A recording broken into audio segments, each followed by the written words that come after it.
네, 다음은 서강대학교 전 교수이신 우리 조명기 교수님 모시고 우리 한 말씀 듣겠습니다. 뜨거운 박수 부탁드리겠습니다. 어서 오시죠.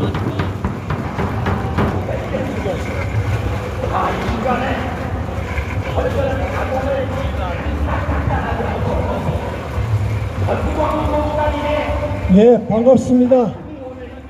그 민주주의란 이렇게 시끄러워요. 시끄러운데도 또 거기는 엑기스가 있습니다.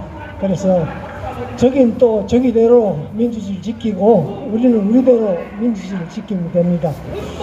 지금 지구촌에는 두 가지 큰 세력이 있습니다. 우선 그 미국과 일본과 대한민국, 그리고 EU는 자유주의 세계입니다. 자유주의 세계인데 왜 이게 문제가 되냐 그러면 부정선거 때문에 문제가 돼요. 그런데 자유세계고 또 다른 곳은 북중러입니다.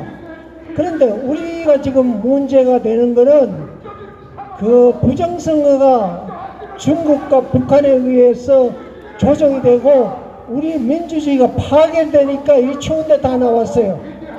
헌법 정신이 무너지고 그러니까 이게 나왔는데, 그런데 우리도 문제가 있어요. 아까 국민교육헌장을 얘기를 우리가 들었습니다만 그 국민헌장, 이 독일은 우리하고 참 다 많이 달라요. 독일은 일원 집정제를 합니다. 대통령도 있고 그리고 총리가 다 합니다. 그러나 거기에는 아주 그 단단한 밑에 시민정신, 제가 저번에 얘기했었던 기독교 정신입니다. 신과 나의 일치, 그리고 자유, 그 자유란 말이에요. 자유. 그리고 자유 다음에는 영생이라는 것을 염두에 둡니다. 영생이라는 걸 염두에. 그러니까 이 자유라는 게 그 사람들은 자유라는 것을 굉장히 중시하고 굉장히 아끼면서, 그러면서 자유에는 절제가 있습니다. 우리가 지금 망가지는 이유가 이 자유, 이승만 대통령이 그렇게 얘기했던 자유를 지키지 못하면서 망가지는 거거든요. 이 절제, 자유를 지키려면 절제가 있어야 되는데 절제가 지키지 않아요. 그러면서 부정선거가 일어나고 하는 이제 그런 게 되는데, 그런데 내가 지금 얘기하고 싶은 이원 집정제가 왜 독일은 하는데 우리는 못하냐? 그 이유가 그렇게 우리가 만약 국민교육헌장을 위해서 만약 반공을 제2의 국시로 삼고 이 정신을 그대로 가지고 왔으면 아무 문제가 없어요. 아무 문제가 없는데 지금 사상이 막 흔들려 버렸어요. 자유가 흔들려 버렸어요. 그리고 생명, 자유재산, 기본권이 다 흔들리니까 문제가 되는 그런 시대거든요. 그러니까 이거 보면 말이야, 우리 요즘 MBC 보면 참 가관이에요. 문재인 들어서면서 MBC가 완전히 그냥 적폐청산을 하면서 이게 완장차고 막 설쳐버렸어요. 이제 그러면서 민주노총이 그 안에 들어가가지고 방송이 문제니까 이게 언론 자유가 뭔지 이게 문제가 되는 거거든요. 자, 그래서 이 언론 자유를 우리가 지키기 위해서는, 그러니까 언론 자유와 기본권을 지켜야 되거든요. 그런데 기본권을 지키려면 여기에 국민에 의한, 국민이 지배할 수 있는 권리를 갖고 의무를 가져야 되는데 그게 안 되니까 지금 문제가 되는 거거든요. 자, 그런데 선거의 부정을 봅시다. 그런데 선거의 부정이요, 김대중 정권 때 벌써 있었어요. 김대중, 그리고 이 신건, 또 이해찬, 그리고 몇 사람이 벌써 그 관우 정보통신 거기에서 부정선거가 있었습니다. 그런데 2003년, 2004년 그때 있었는데 그 조사 안 했어요. 김대중 정권이 넘어왔습니다. 그때부터 부정선거가 일어난 겁니다. 그리고 윤석열 정부도 마찬가지예요. 한털 노무현 정부와 더불어 한털 시스템이라든가 또 한국 전자투표 주식회사 같은 거 여기에서 부정선거 계속 나왔어요. 그리고 2020년에 4.15 부정선거는 확실했어요. 그런데 그것도 안 잡았어요. 그럼 윤석열 정부는 뭐 했어요?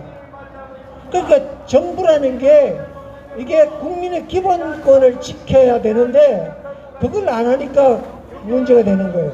자, 그리고 이번에 개헌 봅시다.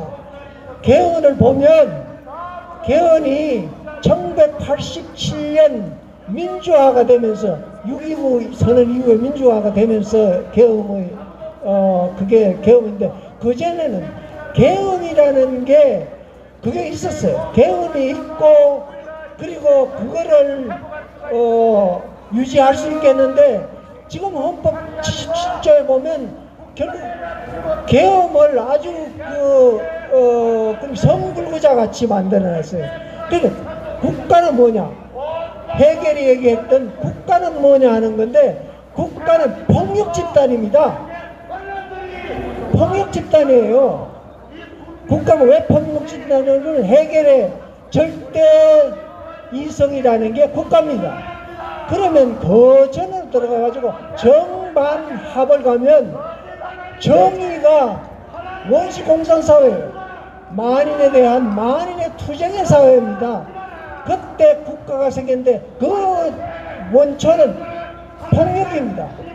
그런데 이게 제도화가 되면서요, 해겔이에게 니게이션, 정반합이라고 그럴 때 반이라는 게 뭐냐 그러면 차이를 인정하는 거고, 그리고 차이를 인정하고, 그리고 반대를 하고, 그리고 그 성찰을 하는 겁니다. 성찰을 안 하고 반대를 안 하고 계속 폭력만 이렇게 가지고 오면 그게 공산주의 사회입니다. 모태똥이 그랬고, 그리고 스탈린이 그랬고, 김일성이 그랬습니다. 그러니까 우리는 그게 싫다는 거 아니에요. 그러면서 우리는 자유를 지켜라, 기본권을 보장해라, 뭐 이런 거 아닙니까? 그런데 1987년에 그러니까 그 폭력, 국가 폭력을 무력화하니까 이건 사람이 치면 이게 완전히 그 황관이 되어버렸단 말이에요. 이게 성불위자가 되어버리는 이제 그런 겁니다. 자, 그러면서 폭력이라는 이름을 부르는데 폭력은 뭐가 있냐 그러면 제일 처음에 군입니다. 국가 폭력이 첫째는 군이고, 둘째는 경찰이고, 그 다음에 검찰이고, 그 다음에 그 법원입니다. 그 법원 하는 집 봐요. 조금 5년이 됐는데 지금은 재판을 하는 거예요. 법이 있느냐고. 민주공화정에서 관용과 심판성이 없으면 이건 사라집니다. 민주공화정 위기예요.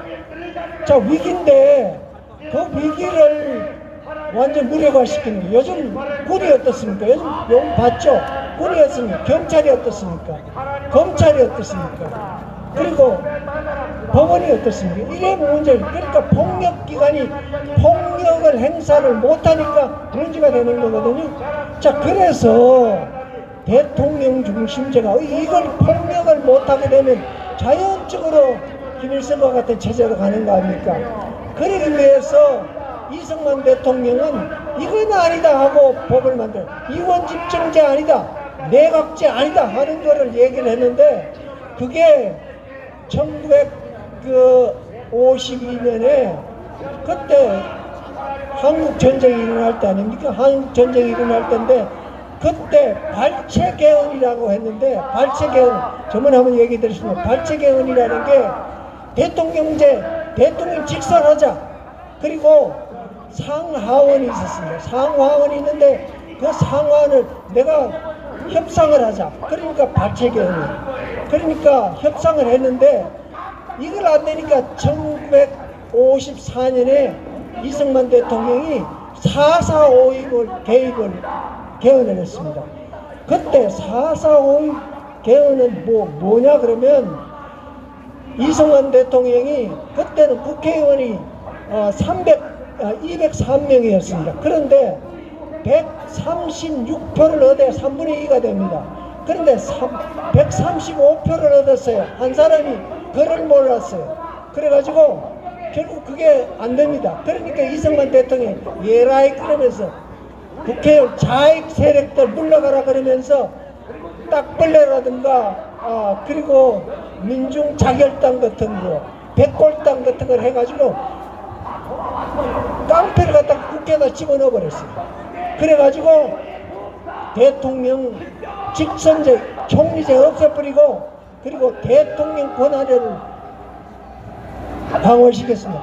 그런데 거기에 그때 13명의 공산주의자가 국회에 들어갔어요. 203명 중에 13명이 공산주의가 들어갔어요. 그러니까 이승만 대통령이 잘 본 거죠. 의원 내각제는 반드시 공산주의화 된다는 것을 우리한테 역사적 교훈을 남긴 거예요. 자, 그런데 다시 의원 집정제, 그리고 다시 의원 내각제, 그리고 연방제 통일한, 그러면 김일성이한테 나라 바치는 거다 하는 거를 여러분 아시고 반드시 대통령제를 지키고 그리고 개혁을 할 수 있는 폭력기관, 국가는 폭력이 있대 자유민주적 기본 질서를 지키고 폭력이 있으면 돼요. 폭력이 없어, 군인이 없어, 그리고 경찰이 없어, 그리고 검찰이 없어, 그리고 법원이 없으면 이거는 폭력을 관리할 수가 없고 자유민주적 기본 질서를 보존할 수도 없습니다. 그런 측면에서 우리는 반드시 대통령제를 지키고 그리고 대한민국의 폭력을 쓸 수 있는 국가폭력을 허용하는 그런 나라를 만들자는 것을 얘기드리면서 끝내겠습니다. 고맙습니다.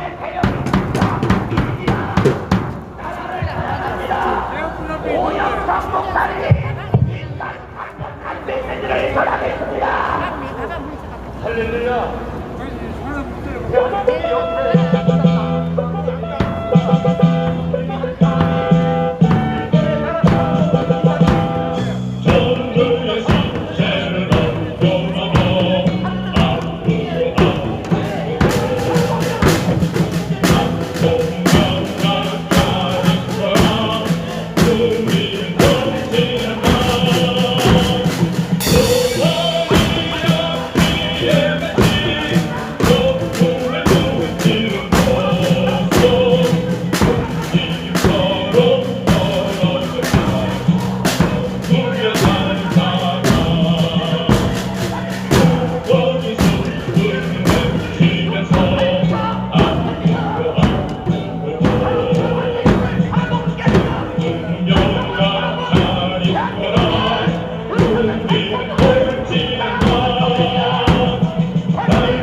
네, 훌륭한 말씀해 주신 조명기 교수님께 뜨거운 응원의 박수 부탁드리겠습니다. 네, 공지 말씀을 드리겠습니다. 오늘 내가 오늘 꼭 한마디를 해야겠다. 정말 울분이 차서 분통하고 화가 나서 내가 오늘 태극기집회에 나왔는데 한마디를 하겠다는 분들은요, 저기 신청을 해주시길 바라겠습니다. 자, 신청을 잠깐만요. 신청 좀 받아주세요. 시민 발언대를 운영하는 걸로 해서 예, 주저하지 마시고요. 정말 내가 우리 많은 국민에게 전달할 이야기가 있다 라고 하시면요, 나오셔서 5분 이내로 저희가 드리겠습니다. 신청 좀 먼저 하시죠. 신청하실 때 조남과 전화번호를 알려주시면 감사하겠습니다. 네, 그리고 저희들이 이제 투쟁의 목표가 뭐 항상 똑같죠. 이 탄핵무효 우리는 헌정복원을 계속 외쳐왔습니다. 자, 근데 지금 탄핵무효와 헌정복원은 공산혁명 상황 속에서 너무 멀리 있어요. 그래서 저희들은 일단은 자유민주주의 수호, 그 다음에 이재명과 더불어민주당, 한동훈, 그 다음에 국민의힘 있는 종북 조약세력들 척결을 하는 것에 대해서 일단 맨 앞에 그 투쟁 목표를 두고서 투쟁을 해야 될 것 같습니다.